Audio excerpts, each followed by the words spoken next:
नमस्कार, स्वागत है आपका न्यूज 18 पंजाब हरियाणा हिमाचल में। मैं हूं आपके साथ कुसुम रावत। बुलेटिन की शुरुआत आज की बड़ी खबर के साथ करेंगे। हरियाणा में स्कूल खोलने को लेकर गाइडलाइंस जारी कर दी गई है। कोरोना काल में 21 सितंबर से स्कूल खुल सकते हैं। इसके साथ ही सभी सरकारी और प्राइवेट स्कूल के टीचर्स का कोरोना टेस्ट जरूरी बताया गया है। आरोग्य सेतु ऐप भी डाउनलोड करना जरूरी होगा। केवल 9वीं से 12वीं तक के छात्र परामर्श के लिए स्कूल आ पाएंगे। परिवार वालों की लिखित इजाजत के बाद ही बच्चों को स्कूल में एंट्री दी जाएगी। तो बड़ी खबर स्कूलों को लेकर, हरियाणा में स्कूल खोलने को लेकर गाइडलाइंस जारी कर दी गई है। कोरोना काल में 21 सितंबर से स्कूल खुल रहे हैं। हमारे संवाददाता मनोज कुमार हमारे साथ फोन लाइन से जुड़ गए हैं। मनोज, आपसे ये जानना चाहूंगी कि स्कूल को लेकर गाइडलाइंस जारी कर दी गई है, लेकिन क्या लगता है कि एक तरफ जो अभिभावक हैं वो सुरक्षित महसूस नहीं कर रहे हैं, इस दौरान इस तरह का फैसला क्या सही बताया जा रहा है? बिल्कुल कुसुम, देखिए जिस तरीके से एमएचए ने गाइडलाइंस जारी की थी कि अनलॉक 4 में जो स्कूल हैं वो खोल दिए जाएंगे, लेकिन उसमें एक कंडीशन ये भी रखी गई थी कि बिना अभिभावकों की अनुमति के या उनकी इच्छा के किसी भी छात्र को स्कूल नहीं बुलाया जा सकेगा। तो हरियाणा सरकार ने भी उसी गाइडलाइंस को फॉलो करते हुए अपने स्टैंडर्ड जो ऑपरेटिंग प्रोसीजर्स हैं वो जारी कर दिए हैं, और उसमें तमाम तरीके के एहतियात बरतने के लिए स्कूल प्रबंधनों को कहा गया है कि किस तरीके से स्कूल को सैनिटाइज करना है, कैसे सेफ डिस्टेंस मेंटेन करना है, और कैसे छात्रों के जो अभिभावक हैं उनकी इच्छा जाननी है, उसके बाद ही स्कूल खुल सकेंगे। लेकिन एक बात तय है कि 9वीं से 12वीं तक के जो छात्र हैं उनकी कक्षाएं अब जल्द हरियाणा में शुरू होंगी। सरकार ने पूरी तैयारी कर ली है, और हरियाणा सरकार पहले भी लगातार दावा करती रही थी कि वो स्कूल खोलने के लिए पूरी तरीके से तैयार, इसमें कोई दिक्कत नहीं है। लेकिन जब तक केंद्र की हरी झंडी नहीं मिलेगी वो फैसला नहीं लेंगे, और अब क्योंकि केंद्र की हरी झंडी मिल गई है तो हरियाणा सरकार शिक्षा विभाग पूरी तरीके से तैयार है। जी मनोज, जिस तमाम जानकारी के लिए आपका शुक्रिया। तो शिक्षा विभाग तैयार है। 21 सितंबर से हरियाणा में स्कूल खुल रहे हैं। स्कूल को लेकर गाइडलाइंस जारी कर दी गई है। सभी सरकारी और प्राइवेट स्कूल के टीचर्स का कोरोना टेस्ट जरूरी होगा, उसके बाद ही स्कूल खोलने की इजाजत दी जाएगी। केवल 9वीं से 12वीं के छात्रों के लिए स्कूल खोला जा रहा है, वो भी छात्र सिर्फ परामर्श लेने के लिए ही स्कूल आ पाएंगे, और अभिभावकों की इजाजत के बिना बच्चों को स्कूल में एंट्री नहीं दी जाएगी।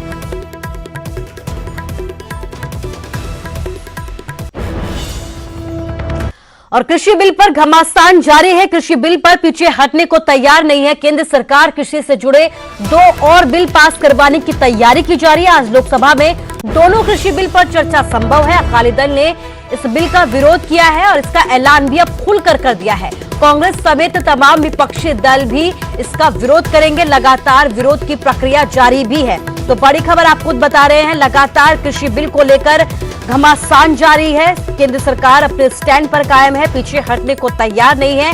कृषि बिल से जुड़े 2 और बिल पास करवाने की तैयारी की जा रही है। आज लोकसभा में दोनों कृषि बिल पर चर्चा संभव है। अकाली दल ने किया बिल के विरोध का ऐलान, और भी विपक्षी दल लगातार इस बिल का विरोध कर रहे हैं। हमारे संवाददाता पंकज हमारे साथ फोन लाइन से जुड़ गया। पंकज, एक बिल पास कर दिया गया है जिसे लेकर सड़क से लेकर संसद तक संग्राम है। ऐसे में 2 और बिल पास करवाने की तैयारी की जा रही है। क्या लगता है इससे और कितना घमासान मच सकता है? देखिए, एक बात साफ है कि अकाली दल जो एनडीए का सबसे पुराना पार्टनर है, उन्होंने विरोध जो है वो दर्ज किया है। वो खुलकर बोल रहे हैं कि अगर किसान विरोधी फैसले जो है वो केंद्र सरकार लेगी, अगर इस तरह के बिल पास किए जाएंगे तो कोर कमेटी बुलाई जाएगी, और कोर कमेटी में फैसला लिया जाएगा कि एनडीए के साथ रहना है या नहीं रहना। और वहीं दूसरी तरफ कांग्रेस की बात की जाए तो कल कैप्टन अमरिंदर सिंह ने जहां पंजाब में किसानों के प्रोटेस्ट को लेकर जो पर्चे दर्ज किए थे उनको माफ करने की बात कही, तो वहीं किसानों को कहा कि वो दिल्ली चले, और पंजाब सरकार उनके साथ दिल्ली चलने के लिए तैयार है, क्योंकि पंजाब सरकार तो इसके विरोध में है। तो ऐसे में केंद्र सरकार के खिलाफ धरना लगाया जाए और पंजाब सरकार आपका साथ देगी। जी पंकज, इस तमाम जानकारी के लिए आपका शुक्रिया। तो पंजाब सरकार किसानों के समर्थन में आ गई है कि पंजाब सरकार की तरफ से ये कहा गया है कि पंजाब में प्रदर्शन करने का कोई फायदा नहीं, प्रदर्शन करना ही है तो दिल्ली में करें। प्रदर्शन करना किसानों का हक है। ऐसे में सरकार भी उनके साथ है, लेकिन केंद्र सरकार लगातार अपने स्टैंड पर कायम है।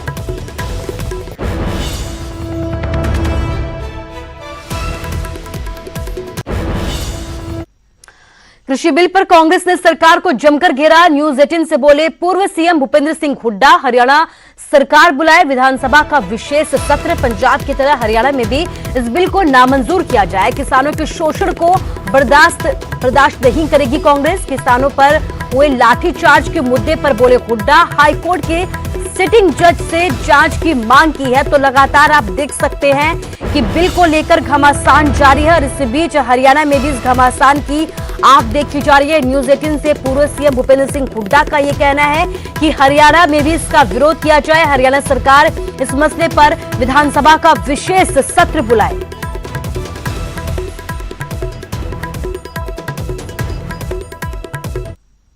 नीति लेके आ रही है, ये जन विरोधी है, किसान विरोधी।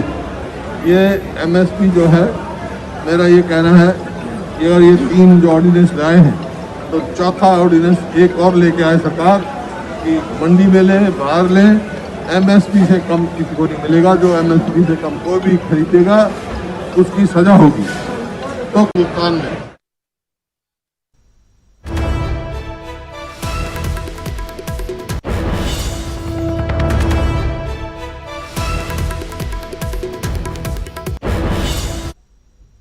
और इधर हरियाणा कांग्रेस की अध्यक्षा कुमारी सैलजा और पार्टी के राष्ट्रीय महासचिव रणदीप सिंह सुरजेवाला ने प्रदेश की बीजेपी और जेजेपी सरकार पर जमकर निशाने साधे। आगे आप देखिएगा कि ये बिल ऐसा आया है कि फिर से देश में भंडारण शुरू हो जाएगा, कालाबाजारी शुरू हो जाएगी और हमारा किसान फिर हाथ पे हाथ धरकर बैठ जाएगा। उसकी उपज को ढंग से कीमत नहीं मिलेगी। और आप देखते हैं कि चाहे आलू है, प्याज है, दाल है, अनाज है, खाद्य तेल है, इन सब को जो इस बिल के द्वारा इसेंशियल कमोडिटीज की सूची से बाहर निकाल दिया है, आगे उपभोक्ता को भी दिक्कत आएगी और किसान तो फिर से मारा जाएगा। कि अभी कांग्रेस पार्टी के और किसानों के, दुकानदारों के और गरीबों के हमदर्द अभी भी इस देश और हरियाणा में जिंदा हैं। हम अपनी छाती अड़ाकर एक निर्णायक संघर्ष करेंगे। हम निर्णायक तरीके से इन काले कानूनों को वापस करके ही हम दम लेंगे। ये हमारा निर्णय भी है, संकल्प भी है और इस संकल्प की शुरुआत आज करनाल की करण की इस पवित्र भूमि से कर रहे हैं। तो कृषि बिल पर सियासी संग्राम तेज है। अकाली दल के खिलाफ आपका भी मोर्चा खुल गया है। आज भटिंडा से लंबी तक रैली निकाली जाएगी, ट्रैक्टर रैली निकाली जाएगी। बादल गांव में हरसिमरत के घर का घेराव किया जाएगा। आम आदमी पार्टी की तरफ से हरपाल चीमा की अगुवाई में ये विरोध प्रदर्शन किया जाएगा। तो लगातार कृषि बिल पर सियासी संग्राम तेज हो गया है। अकाली दल के खिलाफ आम आदमी पार्टी ने मोर्चा खोल दिया है। आज भटिंडा से लंबी तक ट्रैक्टर रैली निकाली जाएगी, मोर्चा खोला जाएगा। अकाली दल के खिलाफ बादल गांव में हरसिमरत के घर का घेराव भी किया जाएगा। हरपाल चीमा की अगुवाई में ये विरोध प्रदर्शन होगा। आपको बता दें कि इससे पहले सदन में भी आम आदमी पार्टी और अकाली दल के बीच जमकर झड़प हुई थी। भगवंत मान ने अकाली दल पर कई सवाल उठाए थे और इस बीच बड़ी बात यह है कि आज विरोध स्वरूप ट्रैक्टर रैली भी आम आदमी पार्टी की तरफ से निकाली जाएगी।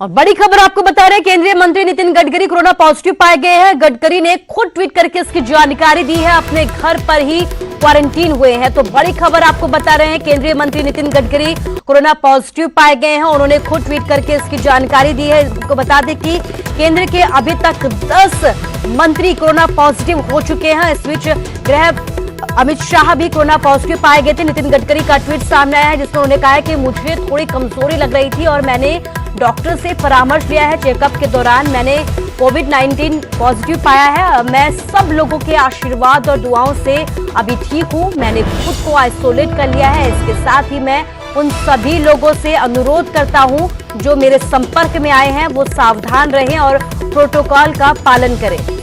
इस बीच कैप्टन ने भी ट्वीट किया है। गडकरी के कोरोना पॉजिटिव आने के बाद कैप्टन अमरिंदर सिंह ने ट्वीट कर उनके स्वस्थ होने की कामना की है। कैप्टन ने ट्वीट कर कहा है कि कोरोना पॉजिटिव पाए गए नितिन गडकरी के जल्द स्वस्थ होने की मैं कामना करता हूं। आपको शुभकामनाएं।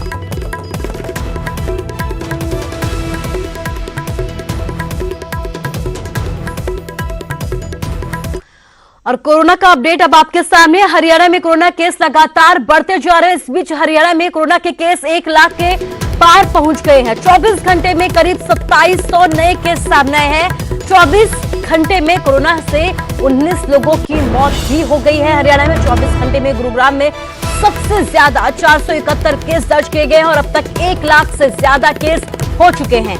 1045 की मौत हो चुकी है। 78,937 मरीज रिकवर हो चुके हैं। इसके साथ ही 21,334 हरियाणा में एक्टिव केस है। हमारे संवाददाता धर्मवीर शर्मा हमारे साथ लाइव जुड़ गए हैं। धर्मवीर, आपसे ये जानना चाहूंगी कि लगातार आंकड़े एक बार फिर से हरियाणा में बढ़ते जा रहे हैं, लेकिन बड़ा आंकड़ा जो है वो एक बार फिर से साइबर सिटी से ही सामने आया है। बिल्कुल, देखिए, सबसे ज्यादा मरीजों की अगर हम बात करें तो 2 शहर जो कि हरियाणा के हैं, जो खासतौर से एनसीआर का हिस्सा है, गुरुग्राम और फरीदाबाद। ये दोनों शहर ऐसे हैं जहां सबसे ज्यादा मरीज अब तक सामने आए हैं। गुरुग्राम में यह आंकड़ा जो है मरीजों का 16,300 के पार है, जबकि फरीदाबाद में यह आंकड़ा 16,700 के पार है। यानी कि करीब करीब 33,000 जो मरीज हैं पूरे हरियाणा के, वो अकेले इन 2 शहरों से आए हैं। और गुरुग्राम में लगातार पिछले कई दिन से 300 के पार यह आंकड़ा जा रहा था और कल रिकॉर्ड तोड़ 421 मामले सामने आए हैं।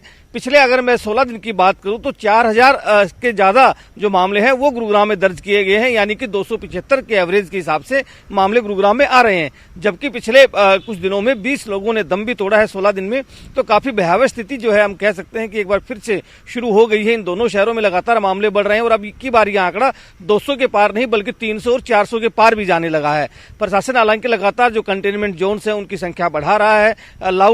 लार्ज आउटब्रेक जो है वो जोन बनाए गए हैं ताकि वहां पर एक तरह से लॉकडाउन जैसा माहौल रहता है। लेकिन इसके बावजूद जो मामले बढ़ रहे हैं उसकी बड़ी वजह यही है कि अब लोग जो हैं खासतौर से जो घरों से निकलने लगे हैं, अपने कामकाज को जाने लगे हैं, मार्केट में जाने लगे हैं और कहीं ना कहीं एक लापरवाही जो है लोगों की, वो एक बड़ा कारण है कि ये मामले ज्यादा बढ़ रहे हैं।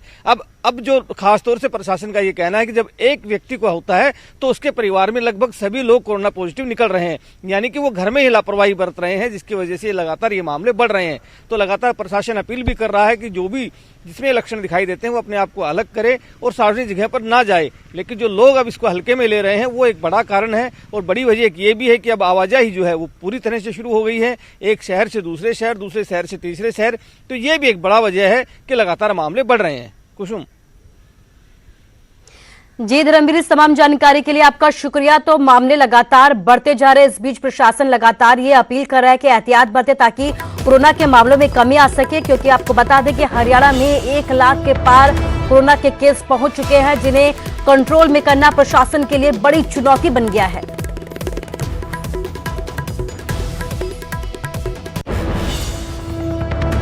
और अब आपको पंजाब का कोरोना का अपडेट देते हैं, जहां जबरदस्त कहर देखा जा रहा है। पंजाब में कोरोना के मामलों में रिकॉर्ड इजाफा होता जा रहा है। 24 घंटे में 2700 से ज्यादा नए केस सामने आए हैं। 24 घंटे में कोरोना से 78 मरीजों ने यहां पर दम तोड़ दिया है। लुधियाना में कोरोना का सबसे ज्यादा कहर है। लुधियाना में 562 नए केस सामने आए हैं। इसके साथ ही 15 लोगों की जिंदगी यहां पर कोरोना की वजह से खत्म हो गई है। पटियाला की अगर बात करें तो पटियाला में 247 नए केस सामने आए हैं। 11 लोगों की मौत हो गई है। जालंधर में 209 नए केस सामने आए। इसके साथ ही 10 जिंदगियां यहां पर भी कोरोना की वजह से खत्म हो गई है। मोहाली में 272, अमृतसर में 267 नए केस सामने आए हैं। 24 घंटे में रिकॉर्ड 2,756 मरीज रिकवर भी हुए हैं। पंजाब में कुल 87,184 केस अब तक हो चुके हैं। 2,592 की मौत हो गई है। 63,570 लोग अब तक रिकवर भी हो चुके हैं। 21,022 यहां पर एक्टिव केस है।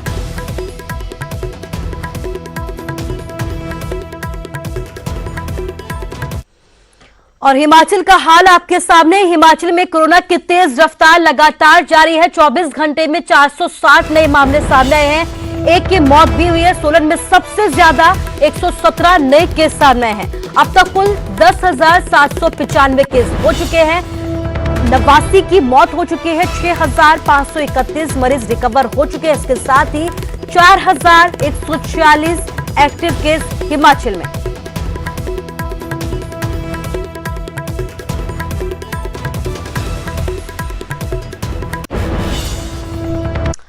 और चंडीगढ़ में 9,000 के करीब कोरोना के केस पहुंच चुके हैं। मरने वालों का आंकड़ा 100 के पार यहां पर भी पहुंच गया है। 24 घंटे में 366 नए केस सामने आए हैं। 6 लोगों की मौत हो गई है और अब तक कुल 8,958 मामले चंडीगढ़ में हो चुके हैं। 101 की मौत हो गई है। 5,502 मरीज रिकवर हुए हैं। 3,171 एक्टिव केस चंडीगढ़ में, लेकिन बड़ी ही तेजी के साथ खतरनाक रफ्तार चंडीगढ़ में बढ़ती जा रही है। 9,000 के करीब कोरोना के केस हो चुके हैं। मरने वालों का आंकड़ा भी 100 के पार हो चुका है और 101 लोगों की अब तक यहां पर कोरोना की वजह से मौत हो गई है।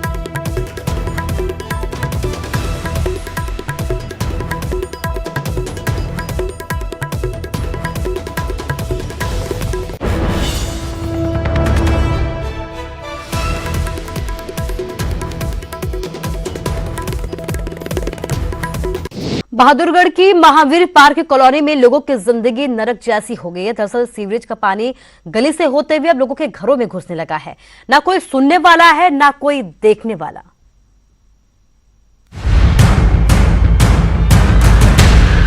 ये तस्वीरें बहादुरगढ़ के महावीर पार्क की हैं, जहां हर घर, हर गली में सीवरेज का गंदा पानी भर गया है। दरअसल रोहतक दिल्ली रोड से नई सीवरेज लाइन डाली जा रही है, जिस कारण मशीन के साथ पुरानी सीवरेज की लाइन टूट गई और लोगों के घरों में गंदा पानी जमा हो गया।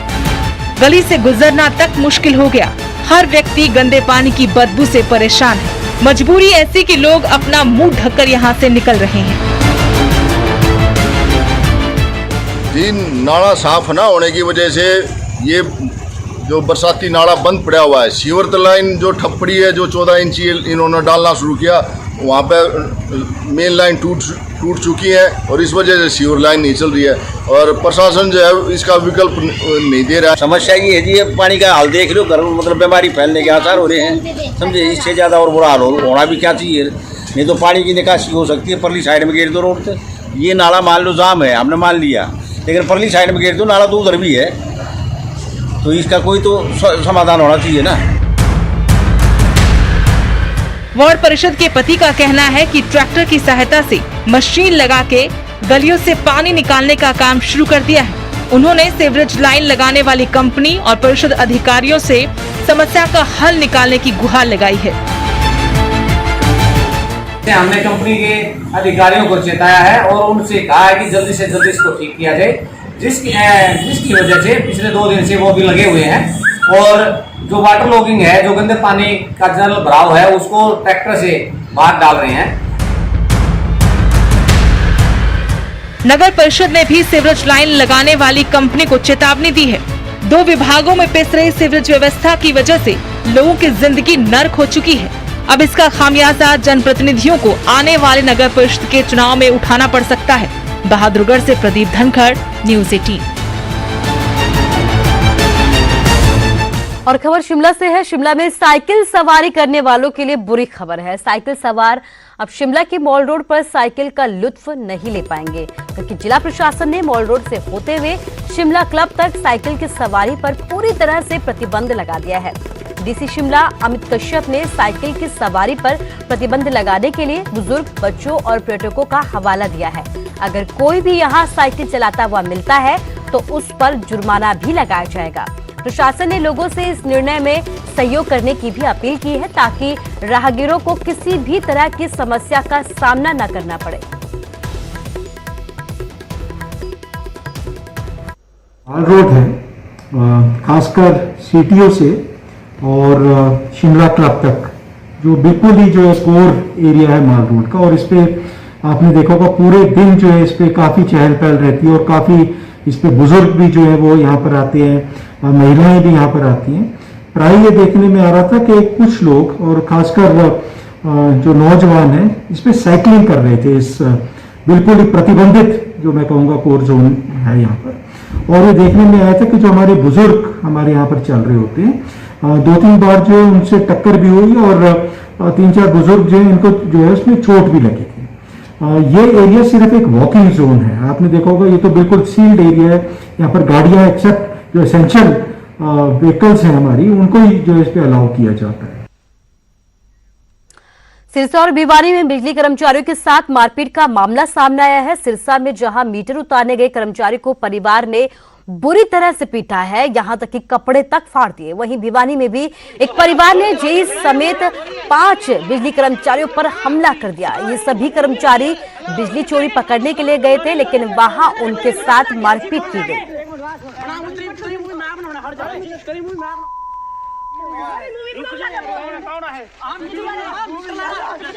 और फिलहाल के लिए इस बुलेटिन में बस इतना ही, लेकिन अपना ख्याल रखिए। नमस्कार।